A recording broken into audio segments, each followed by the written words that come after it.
The public speaks out on potential changes to the off-road regulations at Sandy Neck on this episode of Barnstable Today. It's Wednesday, April 11th, 2012. I'm Sarah Colvin. More and more off-roaders, both day trippers and campers alike, have been heading to the sunny shores of Sandy Neck, leading to long lines and questions about the future of summertime beach access. Sandy Neck Beach Park manager Nina Coleman is working on several potential changes to the off-road parking configuration along Sandy Neck. The Sandy Neck board met Tuesday night in the second-floor hearing room at Town Hall. Coleman outlined her proposed changes to the parking structure. The concern is that day trippers and people in general, I shouldn't just say day trippers, but patrons are crossing the ORV corridor to reach their vehicles, to reach the water and back to their vehicles.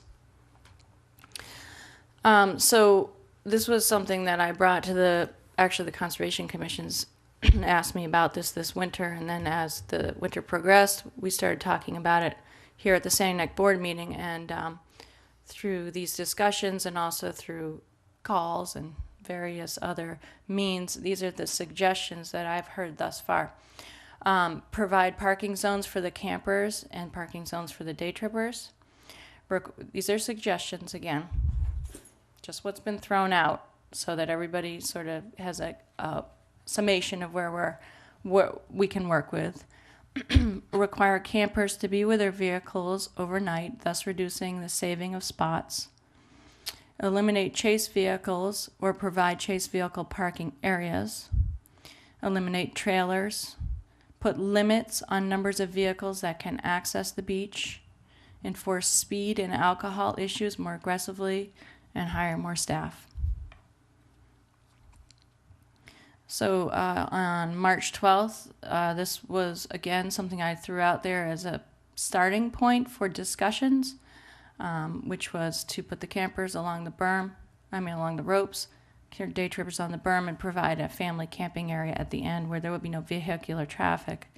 The goals again were to reduce the amount of pedestrian vehicle interactions, improve aesthetics by providing an open area for the view of the ocean, reduce high tide problems, particularly at night, as campers are in a better location to avoid water, and provide greater equity amongst user groups as it limits campers to a finite amount of space that is equal to that of day trippers. At our last meeting on March 12th, a couple of additional proposals came forward that was asked of me to put together for tonight's meeting.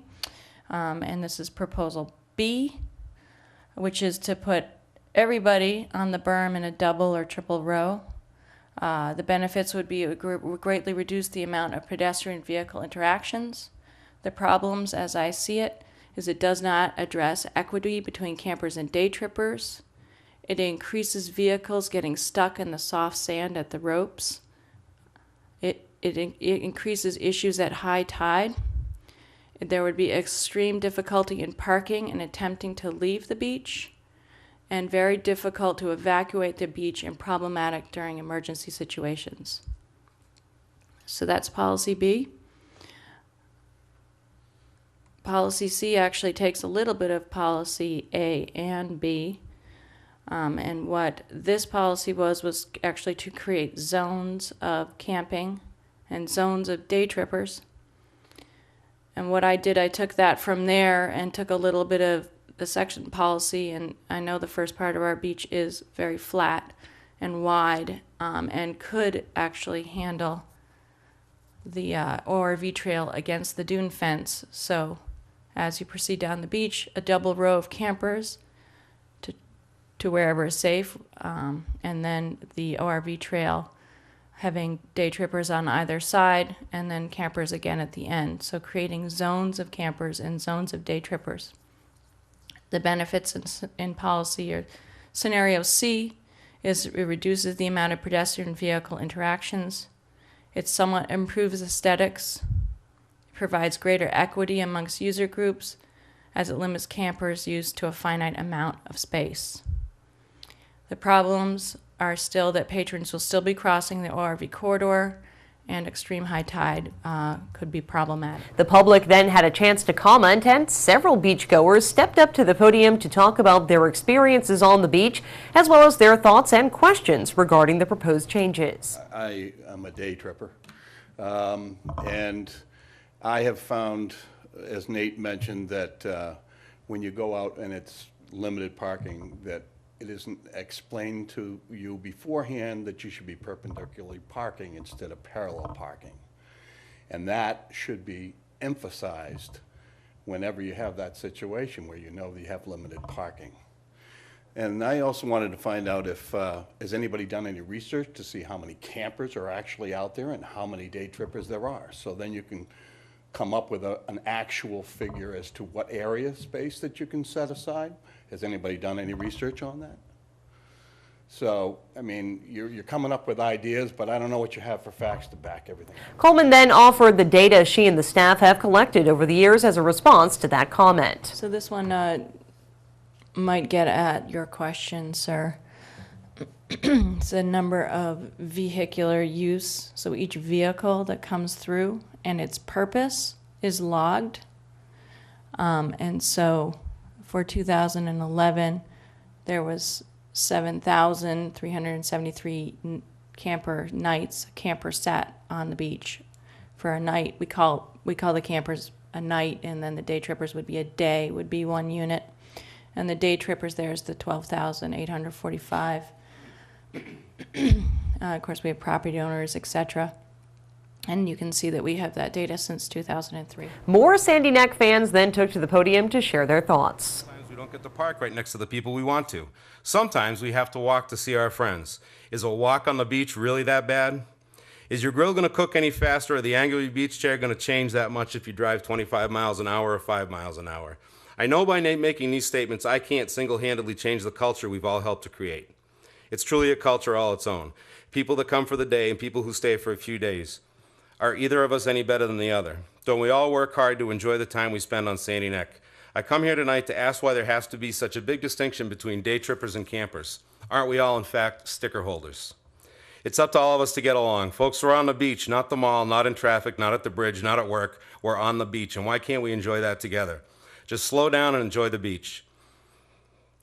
I'm almost done.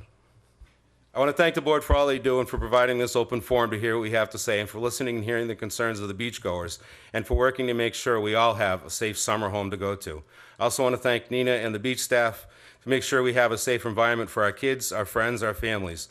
I believe in my heart this is not a difficult issue to resolve if we all take responsibility for our own families, our children, and our friends and each other. No place is perfect, but let's be honest, Sandy Neck comes dangerously close. So slow down and smile. You're at the beach. Thank you. I just think sometimes we're trying to solve a problem that doesn't exist. Maybe limiting the amount of vehicles that are out there is the answer. I'm a firm believer in first come, first serve. I think that's the simplest way to solve the problem. I just hope we give this a lot of thought before we make any drastic changes. And I know you guys will. I know that. And I know Nina will. She's great. No decision has yet been made on those changes. The board will further discuss the proposal at its next meeting. You can view the entire Sandy Neck board meeting online at town.barnstable.ma.us. Nearly 400 people are now talking online via Barnstable's online virtual town hall, Barnstable iForum. The site is designed to gather input and spark conversation amongst residents, visitors, and town leaders.